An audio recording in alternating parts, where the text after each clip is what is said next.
Guarantee ಕಾರ್ಡ್ಗಳ ಬಗ್ಗೆ ಉತ್ತರ ಕೊಡಬೇಕಾಗಿರೋದು ಸರ್ಕಾರದ ಜವಾಬ್ದಾರಿ. ಅನುಷ್ಠಾನ ಮಾಡಲು ಸಾಧ್ಯ ಅಸಾಧ್ಯ ಎಂಬುದನ್ನು ಜನತೆ ಮುಂದೆ ಹೇಳಬೇಕು. ಪ್ರಧಾನಿ ಮೋದಿ 15 ಲಕ್ಷ ಕೊಡುತ್ತಾರೆ ಎಂದು ಎಲ್ಲೂ ಆಶ್ವಾಸನೆ ನೀಡಿಲ್ಲ. ವಿದೇಶದ ಕಪ್ಪು ಹಣ ಬಂದರೆ ಒಬ್ಬರಿಗೆ 15 ಲಕ್ಷ ಕೊಡಬಹುದು ಎಂದು ಹೇಳಿದರು. ಜನರ ಖಾತೆಗೆ ಹಣ ಹಾಕುತ್ತೇನೆ ಎಂದು ಪ್ರಧಾನಿ ಮೋದಿ ಹೇಳಿಲ್ಲ ಎಂದು ಉಡುಪಿಯಲ್ಲಿ ಕೋಟ ಶ್ರೀನಿವಾಸ್ ಪೂಜಾರಿ ಹೇಳಿದ್ದಾರೆ. ಬಿಜೆಪಿಯ ಮೇಲೆ ಗೂಬೆ ಕೋರಿಸುವ ಪ್ರಯತ್ನ ಖಂಡನೀಯ ಎಂದ ಅವರು, ಜೂನ್ 1ರಿಂದ ಬಿಲ್ ಕಟ್ಟುವುದು ಬೇಡ ಎಂದಿದ್ದೀರಿ. ಆ ಮಾತನ್ನ ಉಳಿಸಿಕೊಳ್ಳಿ. ಆಳುವ ಸರ್ಕಾರ ಮಾತು ತಪ್ಪಿದ್ರೆ ವಿಪಕ್ಷ ಎಚ್ಚರಿಸುತ್ತೆ ಎಂದರು.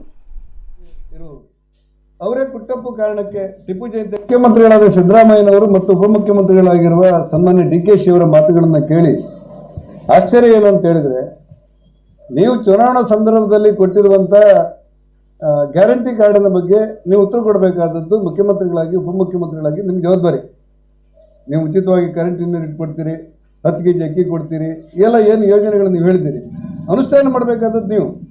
ಅದು ಮಾಡ್ಲಿಕ್ಕೆ ಆಗುತ್ತೆ ಬಿಡುತ್ತೆ ಅಂತ ನೀವು ಹೇಳಬೇಕೆ ಹೊರತು ಪ್ರಧಾನಮಂತ್ರಿಗಳು 15 ಲಕ್ಷ ಹಾಕಿದ್ರ ಅಂತ ಕೇಳಿ ಮುಖ್ಯಮಂತ್ರಿಗಳಂಥ ಸ್ಥಾನದವರು ಉಪಮುಖ್ಯಮಂತ್ರಿಗಳ ಸ್ಥಾನದವರು ಕೇಳಿದರೆ ಪ್ರಧಾನಮಂತ್ರಿಗಳು ಏನು ಹೇಳಿದ್ದಾರೆ ಅನ್ನೋದು ಇವತ್ತು ಸಾರ್ವತ್ರಿಕವಾಗಿ ಪ್ರಕಟ ಆಗಿದೆ. ವಿದೇಶದಲ್ಲಿದ್ದಿರುವಂಥ ಹಣ ತಗೊಂಡು ಬಂದರೆ ಒಬ್ಬೊಬ್ಬರ ಖಾತೆ 15 ಲಕ್ಷ ಬರ್ಬೋದು ಅಂತ ಹೇಳಿದ್ದೆ ಬಿಟ್ಟರೆ ಅವ್ರು ಹಾಕ್ತೇನೆ ಅಂತ ಎಲ್ಲೂ ಹೇಳಿರಲಿಲ್ಲ. ಆದರೆ ಈ ಉದಾಹರಣೆಗಳನ್ನು ಕೊಟ್ಟುಕೊಂಡು ನೀವು ಜನರಿಗೆ ಕೊಡಬಹುದಾದಂಥ ಸವಲತ್ತನ್ನು ಪರೋಕ್ಷವಾಗಿ ಬಿಜೆಪಿ ಮೇಲೆ ಗುಬ್ಬೆ ಕೂರಿಸುವಂಥ ಪ್ರಯತ್ನ ಮಾಡ್ತಾ ಇರೋದು ಅತ್ಯಂತ ಖಂಡನೀಯ ಅನಿಸುತ್ತೆ. ನಾನು ಈ ಮೂಲಕ ಸಿದ್ದರಾಮಯ್ಯನವರಿಗೆ ಮತ್ತು ಡಿ.ಕೆ.ಶಿ ಅವರಿಗೆ ಆಗ್ರಹಪಡಿಸ್ತೇನೆ. ನೀವು ಚುನಾವಣೆ ಮುಂಚೆ ಏನು ಹೇಳಿದ್ದೀರಿ, ಪ್ರತಿಯೊಬ್ಬರಿಗೂ 200 ಯೂನಿಟ್ ಕರೆಂಟ್ ಕೊಡ್ತೇವೆ, ಅದು ಅವರು ದೊಡ್ಡವರ ಸಣ್ಣವರ ಅಂತ ಇಲ್ಲ, ಅದನ್ನು ನೀವು ಈಡೇರಿಸಬೇಕಾದದ್ದು ನಿಮ್ಮ ಜವಾಬ್ದಾರಿ. ಅಕ್ಕಿ 10 kg ಕೊಡ್ತೇನೆ ಅಂತ ಹೇಳಿದ್ದೀರಿ. ಕೇಂದ್ರ ಸರ್ಕಾರ ಇವತ್ತು 5 kg ಅಕ್ಕಿಯನ್ನು ಕೊಡುತ್ತೆ. ಮೊದಲು 32 ರೂಪಾಯಿಯಲ್ಲಿ 29 ರೂಪಾಯಿ ಕೇಂದ್ರ ಆಗ್ತಾ ಇತ್ತು, 3 ರೂಪಾಯಿ ರಾಜ್ಯ ಆಗ್ತಾ ಇತ್ತು. ಈಗ ಆಗಲ್ಲ, ಕೇಂದ್ರವೇ ಅದನ್ನು 32 ರೂಪಾಯಿಯನ್ನು ಕೊಡುತ್ತೆ ಮತ್ತು ಸಾಗಾಣಿಕೆ ವೆಚ್ಚವನ್ನು ಕೂಡ ಕೊಡುತ್ತೆ.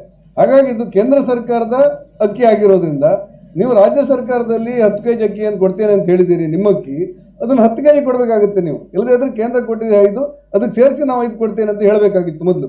ಆ ಹಿನ್ನೆಲೆಯಲ್ಲಿ ಆಡದ ಮಾತನ್ನು ತಪ್ಪಿಸಿಕೊಳ್ಳುವಂಥದ್ದು ಸಿದ್ದರಾಮಯ್ಯನವರ ಮುಖ್ಯಮಂತ್ರಿಗಳಿಗಾಗಲಿ ಉಪಮುಖ್ಯಮಂತ್ರಿಗಳಿಗಾಗಲಿ ಅಥವಾ ಸರ್ಕಾರಕ್ಕಾಗಲಿ ಶೋಭೆ ತರುವುದಿಲ್ಲ.